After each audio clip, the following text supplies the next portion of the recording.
Allah tidak butuh waktu yang lama untuk ampuni dosa kita.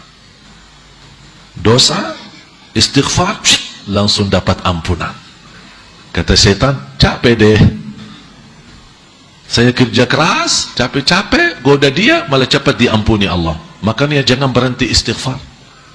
Dan istighfar termasuk salah satu amalan yang menjaminkan rezeki, memberikan kekuatan jasmani, kekuatan rohani, dan memberikan kebahagiaan, kelancaran, bahkan menjaminkan ampunan dan dilindungi oleh Allah dari azab. Buka suratul Anfal ayat 33. وَمَا كَانَ اللَّهُ مُعَذِّبَهُمْ وَأَنْتَ فِيهِمْ وَمَا كَانَ اللَّهُ مُعَذِّبَهُمْ وَهُمْ يَسْتَغْفِرُونَ. Allah menjelaskan, selama Nabi Muhammad masih hidup, tidak akan Allah turunkan azab yang membinasakan umat Nabi Muhammad. Ketika Nabi Muhammad SAW meninggal dunia, masih ayat ini berlaku selama mereka beristighfar, akan dilindungi oleh Allah dari azab yang membinasakan umat. Walaupun berlaku umat zaman sekarang, dosa maksiat, kemungkaran, yang ma'ruf jadi mungkar, yang mungkar jadi ma'ruf, yang hak jadi batil, yang batil jadi hak, yang amanah dikhianati atau berkhianat justru dipercaya diberikan amanah. Zaman kebalik. Sudah layak dan fantas turun azab Allah. Tapi kenapa tidak turun azab Allah? Karena masih ada banyak hamba yang salih yang masih beristighfar. Allah melindungi umat Nabi Muhammad dengan berkatnya Nabi Muhammad dan berkatnya istighfar. Makanya jangan berhenti istighfar. Setiap waktu, setiap saat. Nabi Muhammad saja sallallahu alaihi wasallam setiap hari 100 kali istighfar. Nabi Muhammad dah punya dosa, gimana kira-kira kita? Jangankan habis dosa maksiat istighfar, habis ibadah pun kita istighfar. Habis salat astaghfirullah, habis ibadah astaghfirullah, kita selalu istighfar. Habis majlis ilmu ada doa istighfar, subhanakallahumma wa bihamdika asyhadu an la ilaha illa anta astaghfiruka wa atubu ilaik. Kenapa ada doa istighfar? Namanya kafaratul majlis. Ada kesalahan, ada keliruan dalam majlis kita, ada yang salah menyampaikannya, atau ada yang salah niat, salah tujuan, dia hadir ada niat maksud lain. Ini semua termasuk dosa dan maksiat atau sebuah kesalahan. Doa dengan penutup majlis itu, Allah ampuni semua dosa yang selama kita ada di majlis tersebut. Sudah faham kaitan antara Al-Fatihah sama ayat terakhir?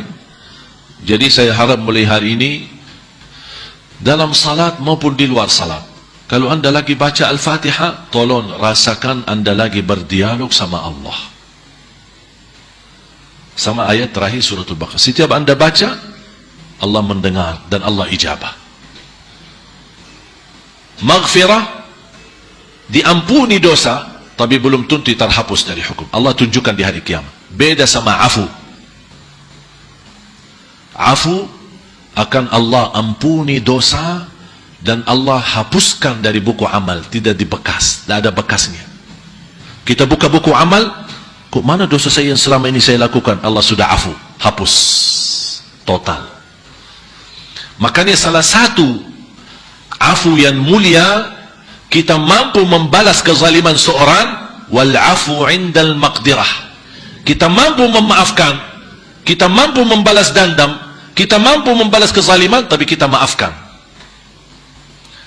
Tapi pemaafan yang sempurna, yang tidak boleh dinyakiti hatinya,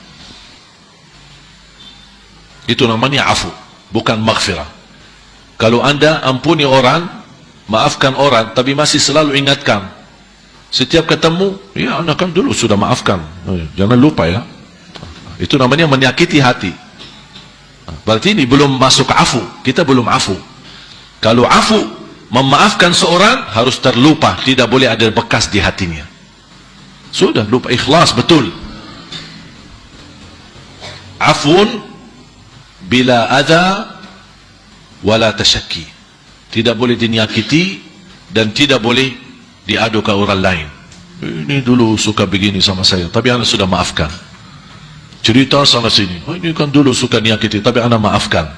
Oh ini anda maafkan. Ini berarti dia belum lupa, dia belum lupa. Dan ini membutuhkan tekad yang tinggi. Afu itu bukan mudah. Makanya Allah puji sifat muttaqin yang masuk surga, wal afina anin nas, yang suka memaafkan orang lain. Memang manusia ini kadang-kadang walaupun sudah memaafkan tapi masih bekas di hati. Besok ketemu, apa ini lagi datang sini? Masih. Walaupun sudah kemarin dia maafkan tapi masih bekas. Ini harus kita latihan, bekas ini harus dihapuskan. Supaya apa? Dosa kita masuk dihapuskan oleh Allah sama di dalam buku kita. Tidak ada sedikit pun bekasnya. Supaya kita mendapatkan rahmat dari Allah Subhanahu wa taala. Afu, maghfirah, baru warhamna. Menjalankan perintah, menjalankan aktivitas, menjalankan ibadah, menjaga diri dari dosa dan maksiat dan hawa nafsu membutuhkan rahmat. Kalau bukan rahmatmu, kita tidak bisa dapat wa'fu anna waghfir lana. Makanya rahmat dijadikan terakhir. Kita harap dimaafkan, harap diampuni, tapi agar kita dapat pemaafan dan ampunan, ya Allah rahmatilah. Bagaimana caranya agar kami fantas mendapatkan afu? Bagaimana kami dapat fantas mendapatkan ampunan kalau bukan rahmat darimu ya Allah? Faham? A'udzu billahi minasy syaithanir rajim.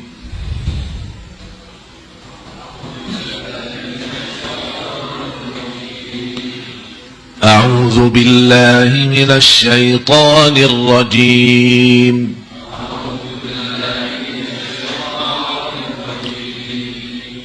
Bismillahirrahmanirrahim. Tolong diperhatikan. Bismillah. Jangan bismillah. Di Indonesia masih lam, la. Bismillah. Apalagi kalau kita dengar anak-anak ngaji. A'udzu billahi minasy syaithanir rajim. Bismillahirrahmanirrahim. Itu salah.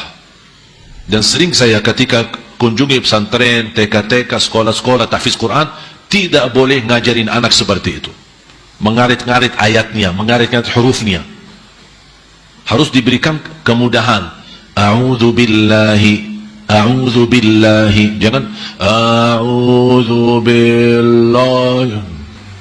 Salah. Nanti kesulitan dia melancarkan bacaannya. Lam Arab beda sama lam Indonesia. Kalau lam Arab memang posisi ujung lidah ke tengah. Apel. Coba bilang apel. Apel. Di mana lidahnya? Ke tengah kan? Saya mau lidah sama, tapi ke depan, bukan ke tengah. Apel. Lel. Lel. La. Billahi. Coba ikuti an. Di mana posisi lidah? An. Ke atas kan? Hampir dekat gigi atas. Sedikit mundur, sedikit. Jangan satu langkah. Kalau satu langkah masuk ke tenggorokan nanti. Sedikit saja mundur ke dalam, ke belakang, itu lam. An, al. Coba an, al. Tidak boleh jauh. Jangan an, al. Beda, jauh, terlalu jauh itu. Ya, an, al, al. Beda enggak suara? Kalau beda suara berarti ada yang salah. An, al, al. R-nya di mana? Ke belakang lagi. Yang di Indonesia, lam Indonesia adalah posisi R, bahasa Arab.